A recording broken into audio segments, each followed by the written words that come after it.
sk27 या Marathi editing YouTube चॅनलवरती. Channel खोलायचं उद्देश एकच आहे भावांनो, की महाराष्ट्रातील प्रत्येकजण एडिटिंग शिकला पाहिजे. तुम्ही जर आपला टेलिग्राम चॅनल जॉईन केला नसेल तर लगेच जॉईन करा, लिंक डिस्क्रिप्शनमध्ये आहे. अजूनपर्यंत तुम्ही जर आपला चॅनल सबस्क्राईब केला नसेल तर सबस्क्राईब करा, लाईक करा आणि शेअर करा. आजचा व्हिडिओ एकदम खतरनाक झालेला आहे. तर भावांनो, हा व्हिडिओ कसा वाटला तो कमेंटमध्ये नक्की सांगा आणि आपल्या पुढचा व्हिडिओ कशावर पाहिजे तोही कमेंट करा.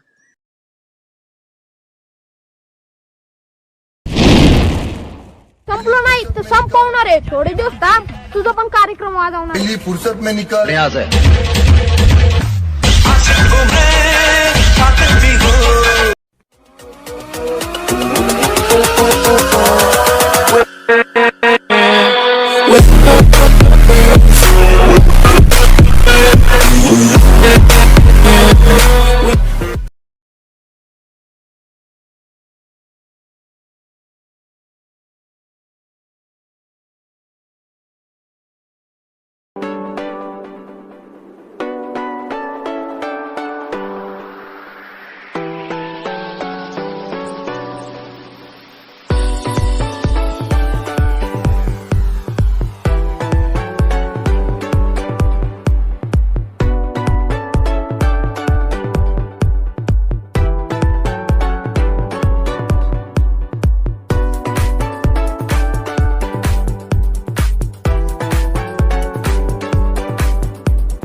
Yeah.